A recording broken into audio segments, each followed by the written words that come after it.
तो आज हम देख रहे हैं सीक्वेंस एंड सीरीज का एक हमने एपी डिस्कस कर दिया है और अब हम देख रहे हैं ज्योमेट्रिक प्रोग्रेशन। अरिथमेटिक प्रोग्रेशन के हमने इंपॉर्टेंट कॉन्सेप्ट देख लिए थे। तो ज्योमेट्रिक प्रोग्रेशन हमारा क्या है?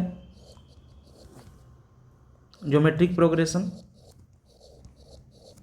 तो वहाँ पे टर्म्स ऐड होके आते थे, लेकिन इसमें मल्टीप्लाई होके आएंगे। तो ज्योमेट्रिक प्रोग्रेशन में क्या होता है? If the ratio of two consecutive terms, if ratio of two consecutive terms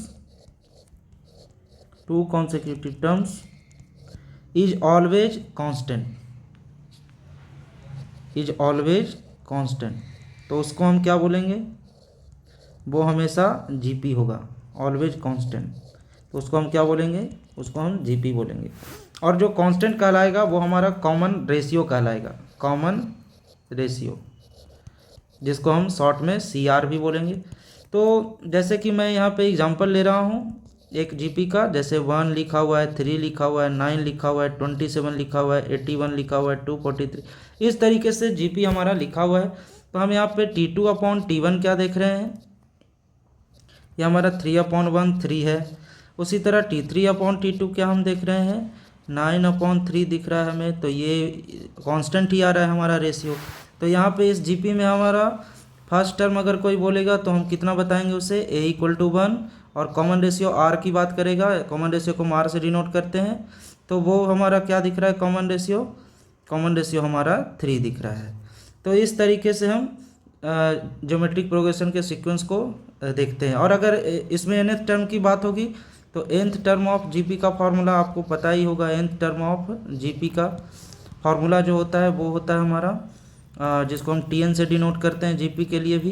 तो Tn = A/r⁻n-1। n हमारा क्या है? नंबर ऑफ टर्म्स है। n क्या है? Number of terms. और a हमारा फर्स्ट टर्म, r हमारा कॉमन रेशियो, जो कि हमने ऊपर लिख दिया है। ये हमारा r कॉमन रेशियो है, जिसको हम CR शॉर्ट में बोलते हैं, और a हमारा फर्स्ट टर्म है। तो इसी के बेसिस पे हमारा कुछ क्वेश्चन आता है। तो हमें क्वेश्चन में कुछ लेंदी वे हमें यूज नहीं करना है। कुछ बच्चे लेंदी वे यूज कर लेते हैं, जैसे कि ये क्वेश्चन देखिए। जैसे हमने यहाँ पे इस क्वेश्चन को आने का संभावना बहुत लग रहा है इस बार 2025 में। जैसे यहाँ लिखा हुआ है late A1 A2 A3 B increasing GP. मैं इसको इंक्रीजिंग जीपी को इस तरीके से साइन से दिखा रहा हूँ क्योंकि इंक्रीजिंग है, और जीपी यहाँ पे लिख रहा हूँ ऑफ पॉजिटिव रियल नंबर्स, है ना। इफ यहाँ पे लिखा हुआ है, इफ कुछ रिलेशन दिया हुआ है दोस्तों। A1 A3 A5 A7 हमारा 1/6 की पावर 4 है। और यहाँ पे दिया हुआ है A2 और A4 = 7/36। और हमसे पूछ लिया है उसने then find A6 + A8 + A10। तो ये काफ़ी अच्छा क्वेश्चन है, ये पहले भी पूछा जा चुका है। तो ये इस तरीके का कॉन्सेप्ट आने का चांस बहुत लग रहा है। इक्वल टू कितना होगा ये फाइंड करना है। तो मैं यहाँ पे इसको एक बहुत ही छोटे मेथड से करूँगा। जैसे कि यहाँ पे गिवन है A1 A3 A4 A3 A5 A7। तो इसके लिए A1 को आप क्या लिखते हो दोस्तों? A लिखते हो। A3 कैसे लिखेंगे? एक तीन है यहाँ पे, A3 लिखना है तो पावर 2 हो जाएगा, क्योंकि n-1 फार्मूला होता है। तो AR² इंटू उसी तरह AR की पावर 4 हो जाएगा, इंटू AR की पावर 6 हो जाएगा। और वो किसके इक्वल है दोस्तों? 6 की पावर 4 के इक्वल है। अगर हम यहाँ पे दोनों तरफ 4 लेते हैं, क्यों? क्योंकि 6 की पावर 4 है, इसलिए हमें 4 वो हटाना है। तो A की पावर 4 R की पावर 12 दिख रहा है दोस्तों। तो यहाँ पे मैं 1/4 दोनों तरफ ले रहा हूँ।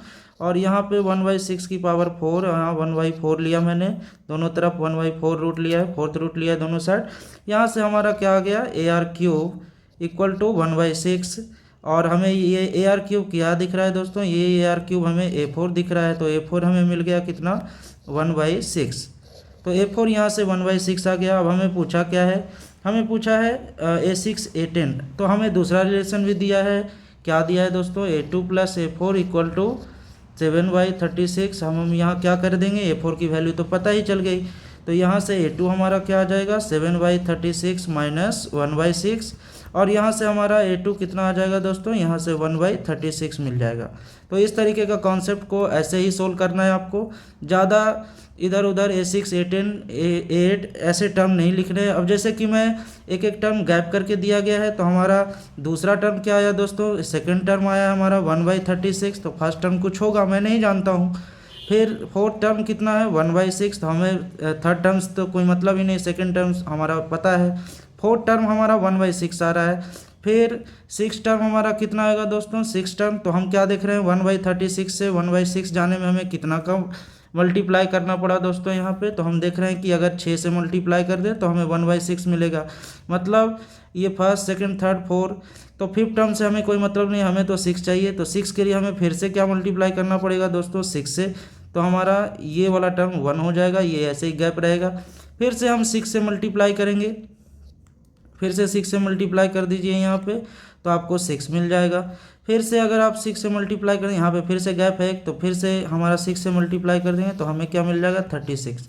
तो ये हमारा A1 हो गया, ये A2 हो गया, ये A3, ये A4, ये A5, ये A6, ये A7, ये A8 और ये हमारा A9 और ये हमारा A10।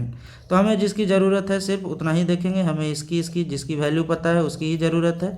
तो यहाँ से हम वैल्यू ऐसे फाइंड कर सकते हैं। हमें क्या चाहिए A6 प्लस A10, तो A6 हमें क्या दिख रहा है दोस्तों, A6 plus A8 plus A10 क्या दिख रहा है, यहाँ से आ गया हमारा A6 आ गया हमारा 1, A8 आ गया 6 और A10 आ गया 36। तो यहाँ से हम डायरेक्टली आंसर पुट कर सकते हैं जो कि 43 है। तो हमें ज़्यादा इधर उधर नहीं करना है, हमें बस जो ज़रूरत है हमें वही फाइंड करनी है, ज़्यादा टाइम नहीं होता है दोस्तों। तो इस कॉन्सेप्ट को आप ध्यान से देखिएगा।